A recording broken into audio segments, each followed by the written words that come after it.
And what's really scary about this is it's telling me to do this with the red lights here. It's really scary to know that. One thing I'm going to do different here is when I couple up this engine, I'm going to put this to cut out valve to cut out on purpose. Hello everybody, welcome to Train Sim World 2, where we are playing Cumberland Charge. I'm playing this officially on Train Sim World 3, but there's really no difference graphically between the two versions, so it's okay.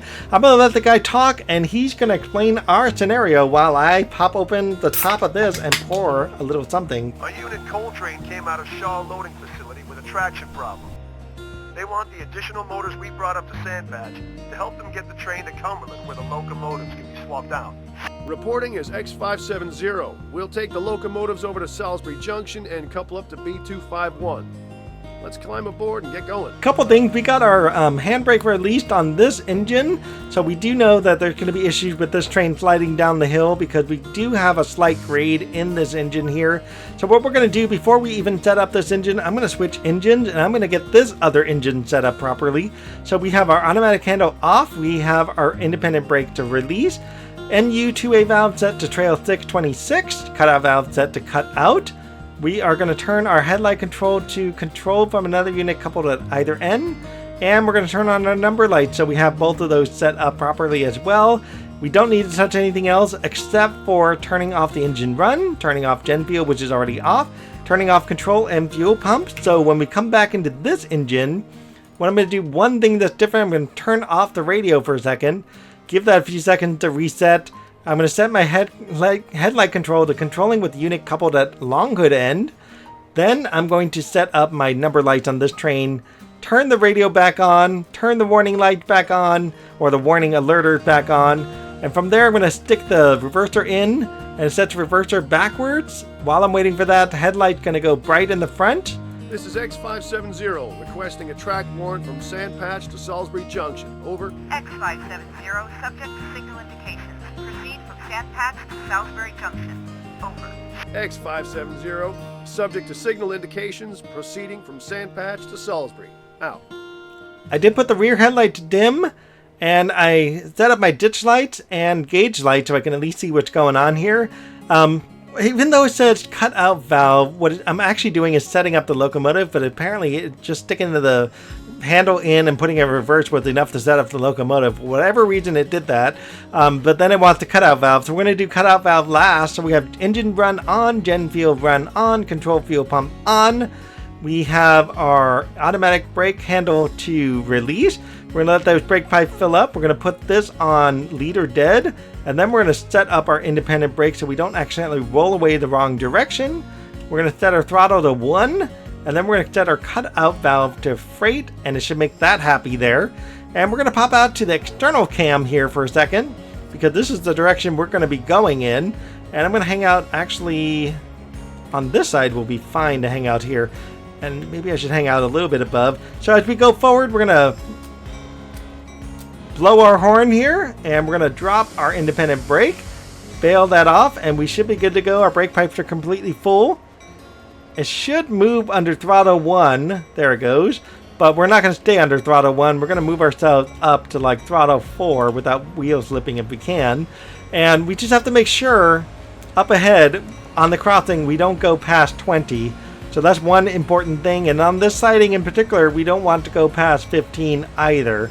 So we're just going to kind of pay attention to how fast our train's moving in these few first instances. I'm going to leave the bell on at least until I get onto the other siding and move forward through this unnamed town station area, which is so strange that it doesn't actually have an official name, that station over there. And why the station so far away from the town, I don't even know myself. That siding up ahead where we were, and the other crossover track up ahead, those are places where we want to kind of pay attention to what's going on around us. One time I played this game, I had to make an emergency stop right where that red light is. I didn't realize it was red until I came up into this, and I was like, oh my god. And there was a train coming down this way, and it was coming straight through, and I had to cross over that way, and I was like, what the heck do I do here? And so fortunately for me, I pulled the brake just in time. I managed to stop, and I still got a gold medal in my other game. I was like, holy cow, that is just amazing. I even did that. We're going to stop just before the light, and that is a good idea to do anyhow. We're just going to wait till that front engine up there kind of gets underneath the the little icon up there, and that should be good enough to stop our train. Full application of our brakes. And now we wait for the light to turn green. There's our green light. We are good to go. Before I go, where are we going? We are going all the way up to Yoder, which is right up here. And what's going on at Yoder is we got this train that's broken down right here that we need to connect up to right on the back end. We got a train that's waiting for us to get there, because if you notice how this track connected, these tracks are all interconnected together. Why don't they have me just like go this way? If you notice, this is where I'm stopping here. The other train could totally go by, but it's going to wait until I hook up my train to this train to even move that train. And so that means this train is going to cause us a lot of headaches on our way. On the other side of things, we've got this other train that's waiting for me to even get up there before it moved, which is really unfortunate. So with everything, we're going to blow our horn twice, and we're going to get our train moving. Independent brake bailed off and released, and we want to stay about 20 miles an hour here as we go in the other direction. If only that 30 mile an hour zone worked right when I hit it, but is now waiting for the back engine, which is really dumb, because a lot of times when you hit that 20, it hits you right away, which is really messed up. So most of this trip, we should be able to go about 30 miles an hour, and we should be in pretty good shape. So this happens to be the Sandpatch Grade Summit. Allegheny altitude of 2,000 something feet. And I should probably throttle down because I'm going to be going a little too fast here. Let's go ahead and turn on dynamic brake, because I believe we're going downhill at this point. 1, 2, 3, 4, 9, and 10, and that should be enough to turn on our dynamic brakes. And our dynamic brakes should be able to handle getting us all the way down there pretty quickly. Let's go ahead and turn it on to number 3. We're going to be hovering between dynamic brake number 2 and number 3, because as you can see, it's not quite perfect, not quite accurate. And actually, one way of doing it is tying in some independent brake to do it at the same time. And that should keep us mostly at number 2, pretty close to number 3. If I go inside, you can kind of see where I am. I'm doing minus 1.6. So that's actually a perfect point to keep my engine slow enough, at least on a 1.2% grade. That's the advantage of this particular engine and why I like this engine a lot, because you can easily see what's going on with the speed limit right there, and I don't have a lot to worry about, which is really handy. Oh, and the bell, hello. I know, I always forget to either turn the bell on or turn the bell off, and I also forget to blow the horn when I leave. I'm always like, let's just head out. Just turn on the bell and move. But of course you have to blow the horn at least every now and again, right? Go ahead and turn off that independent brake for now. We got a whistle stop coming up because we've got our track up ahead for the crossing. And it's actually under construction, so we don't have a whole lot to worry about in that under construction zone up ahead. So let's go ahead and blow the engine horn, unfortunately right next to this house. Sorry, person. Shows a bad place to live. Yeah, what I love about Sandpatch Grade, it's also what I hate about Sandpatch Grade. It's really hard to do the game if you're not careful how you play the game, because the game doesn't tell you anything about how to play the game. Kudos to Dovetail for doing this way, but it's just so hard to deal with sometimes, because you end up repeating the same thing over and over again. Trying to get a gold medal on the same mission, just really hard, you know? And kudos to anybody who gets gold in this mission, especially with the alerters on, like I'm doing here. I'm definitely giving myself a challenge, because in Train Sim World 4, they work with the alerters. And if you do the alerters right, if you don't have major emergencies, you will actually get a platinum medal by doing that. And in my case, all I want to get is 9,000 AP points. It's about 2,000 AP points to where I'm docking my train. Another 2,000 back to essentially where I started the mission. And roughly, that's about 4,000 there. Roughly about 4,000 to get down to the bottom. And another 2,000 or so to finally park the train. So that's kind of what we're doing. But what we're going to do in particular with this episode of Cumberland Charge, we're actually going to split this up in half or so. We're going to do the uphill with these two engines, because that's probably the easy part, just to get these two engines uphill. And then the downhill with this, we're going to be doing an entire separate episode with downhill only. And I think that's like the best way to go with this. Part partly because it probably takes 2 hours to go between up and down, so might as well just get everything all in one go, rather than, you know, actually put it this way. It's better to put it separate than it is trying to get everything in one go, so to speak. Yeah, I know some people love to be here, but you can't honestly see anything. You see a few things, and this is for realism's sake. You get the realism that way. This way I can actually see everything that's going on in front of me. I can zoom in a little bit. I can check out the scenery and all that stuff. I can at least see the whistle stop signs. It tells me where to blow my whistle. I call them whistle stops, I know. You're probably going to tell me some other name, but it's just easier to see it that way. In reality, by the way, in America, they don't usually use these little guys. At least where I'm from anyways, they do little yellows like this with a little X across it. And so that actually is a much helpful way to tell whether or not you're coming up on a crossing. And it's much easier to see than a little tiny dirty whistle stop sign. You can barely see that thing, and it's all covered in dirt, you know? And by the way, if you do this right, you can pretty much play the entire sandpatch grade downhill just strictly with dynamic brakes. You almost never have to use the independent brake. You almost never have to use the automatic brake. And you can really get away with dynamic brakes. And in my case, by the way, with the alerter on, which is that little box up there, and this little switch right here, with the alerter, you don't necessarily need to do anything as long as you're either touching this throttle here or the dynamic brake. Either one of those will count to trigger the alerter.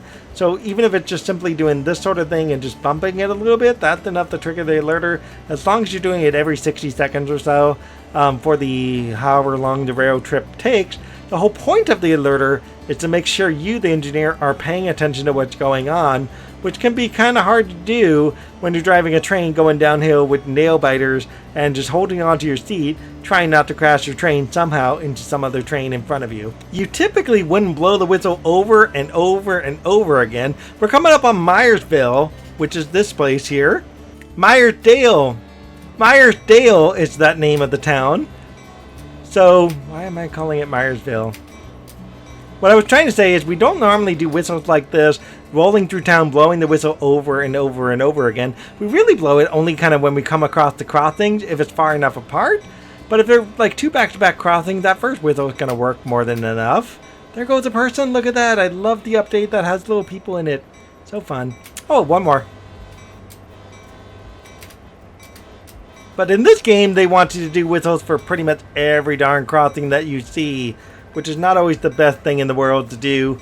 Let's go ahead and turn off our dynamic brake for a second to see how fast we start going. But yeah, so traditionally you might just turn on the bell. Some of these towns like Myersdale, I believe that I called it, Myersdale, has ordinances where it says train probably shouldn't blow their whistle like that. And probably to just, you know, only use the bell. If they have to use a whistle, it should be pretty short, pretty simple, kind of like that, and then work with the bell after that.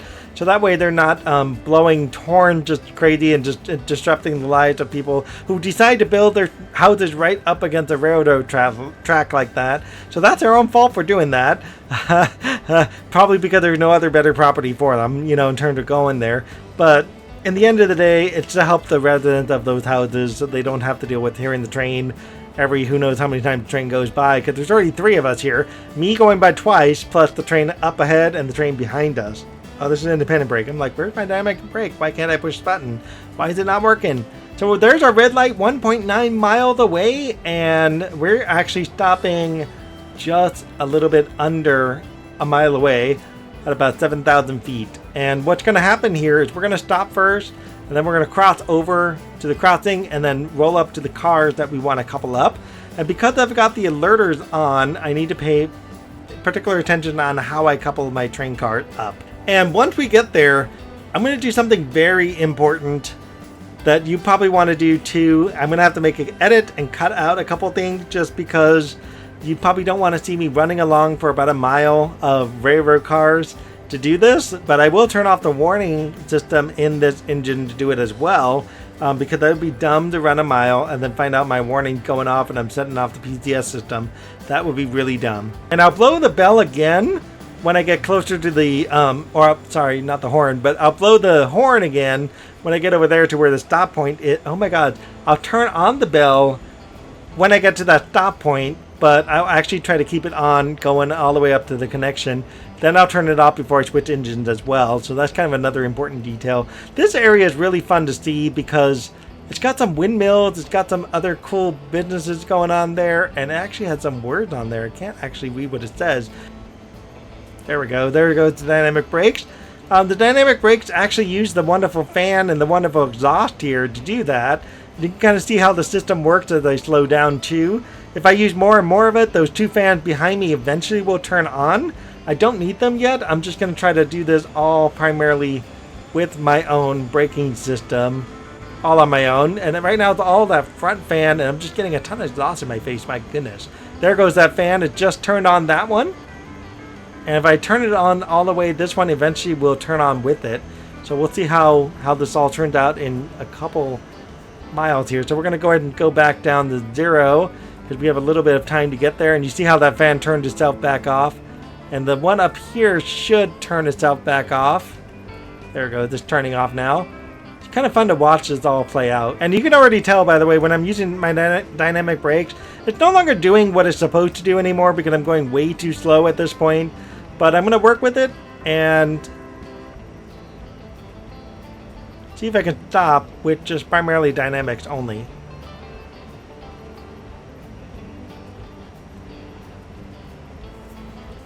$5 miles an hour, this is perfect.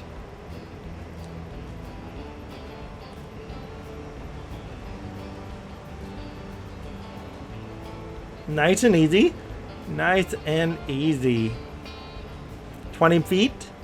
Let's go ahead and turn the dynamic all the way up. And with that, that stopped my train with just dynamic brakes only. Isn't that cool? Let's turn on my independent brake. Full application, and then turn off my dynamics completely. It says contact dispatcher. Press tab to bring up the menu. So request to pass the single and couple the formation. So what I'm actually doing is really just doing the same thing with contacting singular here. And it says proceed at restricted speed. I'm going to do the same thing with the tab button, contact singular, proceed at restricted speed. It actually wanted me to use the tab button rather than the other button. And what's really scary about this is it's telling me to do this with the red lights here. It's really scary to know that. There's the wonderful sun. It's now hidden behind the clouds. It was nicer earlier when I saw it, but oh well, it's cloudy now, so okay. That sucks. Now I can't see the sun. But one thing I'm going to do different here is when I couple up this engine, I'm going to put this to cut out valve to cut out on purpose so I don't just accidentally flood the brake pipes of those rail cars. That would be pretty terrible to flood it and set off my CTS valve. So I don't want to do that at all. Let's go ahead and get this train moving. There it goes. Let's go to at least about 10 miles an hour and we should be good to go. And we do have that train that's behind me that wants to drive by, so he's eventually going to be coming by. But before I do, what I want to do is set up these engines properly this time and set them up right this time, so that way I don't have the issue where I get stuck going up to the summit of the sand patch grade, and also so I have some help when I come back down going downhill as well. I want to make sure I'm going at least 5 miles an hour here before I couple up. So with that cutout doing that, what that cutout's going to do is going to prevent the brake pipe from accidentally going on and getting seized up, because if you notice the brake pipe automatically connects, so instead of turning the lever I have the issue of the brake pipe just getting instantly connected, so we don't want to have issues with that at all. So it says right now to turn the reverser to neutral, and it doesn't even tell me to take it off, which is really dumb. So we're going to take that out. It says set the automatic brake to handle off, so we're going to go ahead and do that. Turn it to off. Handle off, there it goes. And that's going to help us bleed the brake pipe pressure all the way down until it's finally off completely. And the one that's already on cutoff, the cutoff switch is already set to cut, so it's not going to complain about that. It does want the MU2A valve to trail 6, so we're also going to do that there and turn this one to trail 626. We're going to leave this on for now, and we're going to turn off our ditch lights, our gauge lights, and our front headlights, but it doesn't realize I have a back headlight on. And it says switch off the engine run, gen field, and the fuel pump. We're going to do all three of those like it's asking. So we're going to shut off all three of these. And we actually want to shut off the radio too, but first, before we do that, controlled from another unit coupled at either end, we're going to open this and we're going to shut off the radio, and we're actually going to shut off the warning light as well. And before we go anywhere else, we're going to leave that on full application. We're going to come back to that in just a second. Let's go ahead and switch over to the other engine, and I'm going to repeat some of this in part 2, just so that way people understand how to get these trains set up here. So without even getting this train rolling, I'm going to just sit here first. I'm not even going to set up this engine. It's going to tell me to set things up here. And actually, I will set up the headlight. So controlling from unit coupled at long hood end. And then it also wants me to do a bunch of other stuff here. But what I am going to do is I am going to turn off the radio here. And I'm going to leave the radio off in this engine. But I am going to put the independent brake to full application. The Trail 626 isn't going to matter all that much in this engine right now. It still has a chance to roll down the hill. So let's go ahead and leave this. We'll close that door. Let's go ahead and leave this engine for now. We're going to go back to along the path. And what I'm going to do is I'm going to cut out this video for a few. Once I get the bell shut off in this engine. Can't hear with this bell. There it goes. Okay, the bell's off. So what I'm going to do now is I am going to go take a very long walk down this path here to go to the engine in the back. And quite honestly, that is probably the better way to go. I can't shut the door from up here, can I? So I don't want to go back in this engine anymore, so I'm done with this engine here. Shut that door. Alright folks, so let me give you a long edit of a cut as I make my way down to the rail car, and I'll meet you on the other end. Alright folks, so we are back in. We're almost at the last 2 locomotives. One of the reasons I'm doing this by running is it's really hard to switch this if I didn't do this way. And I wanted to turn up the sound because I wanted to make sure that these engines are in fact on. It's very hard to tell that these engines are on, so I did turn up my sound quite a bit to make sure that these engines were indeed on, because the last time I played this, it really sounded like they were not actually turned on properly. I think I'm going to put this down to like 12. I had this at 10 earlier, so oh fine, we'll do 11. What we're going to do here is we're going to hop into this very back engine first. While we're doing this, there should be another train that eventually will start to go by. That's why I didn't want to run on that side. I didn't need to get run over or anything like that. So the handbrake is released already, so we know that already. What we do want to set up in here is we want to set up our number lights in this train. This one here is going to be control single unit or intermediate unit. We're going to leave this one alone because actually we're going to actually put this one as controlling with the unit coupled at long hood end on purpose. And we're not going to turn on the radio in this train, so we want to make sure the radio stays off in this very back locomotive. What I do want to do is put the little front headlight to dim, because that's going to be the light in front of us. We really should have a dim headlight. Preferably we should have like a little light there, but the light's stuck on the other side. We're going to turn off the control and fuel pump. We're going to turn off the gen field. We're going to turn off the engine run. We want to make sure those things are shut off. We don't need anything else like ditch lights or gauge lights or anything like that. We don't need any other headlights, so to speak. We're going to leave the automatic handle off. That's very important. We're going to leave the independent brake to release. We're going to leave cutout valve set to cut out. We're going to leave the MU2A valve set to trail 626. So that takes care of this engine. This engine is officially properly set up. We're going to go back out now. And we're going to make our way to the next engine down the line. I'm going to use those steps right now. I'm just going to go ahead and switch over to this engine. Did I actually shut the door? It would be kind of sad if I didn't and have to make me go back over there. We're going to open this door now. And we're going to go inside this engine. And I just realized I forgot to turn on the number lights for the other one. So we are going to go back over there and do that. This one here is going to be controlled from another unit coupled at either end. So I won't worry about that. So that way, at least the headlight for this one is going to be set up. In this engine in particular, it is very, very, very important. MU2A valve is set trail 626. Cutout valve is set to cut out. Independent brake set to release. Automatic brake set to handle off. So very important here. Extra extra important. Okay, the engine run needs to be on. The gen field needs to be on. The control and fuel pump needs to be on. We want to make sure that this is set up this way. But the radio says the radio has to be off, but the radio breaker should be on. So we want to make sure this radio breaker is indeed turned on for this particular engine here for us to get any kind of help here. Independent brake, auto brake is off like it should be, and that's perfectly fine. And everything else looks like it's good for this particular engine. And what we're going to do is we're going to leave this engine alone because we got everything set up. We're going to double check our work to make sure this is properly set up. This is fine. This is fine. This one here now set to cut out. That one here is 626. Those two are up there. So the problem is some people will say it has to be set to freight. Other people says it doesn't have to be.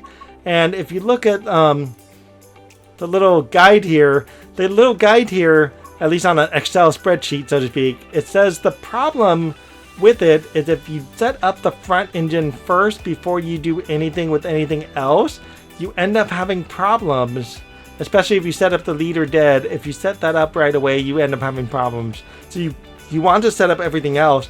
And the one other thing that happens is in the manual, setting this one up to freight, you also create some problems, so we don't want to do that either. The number lights are on that one. I guess I turned it on. Huh. Alright folks, so we are back in with this, and the other train just started going by over here. So we're just in time for that train to start rolling by, so good for us to get that train out of the way. We don't have to worry about it, so eventually you're going to talk about an eastbound train going by.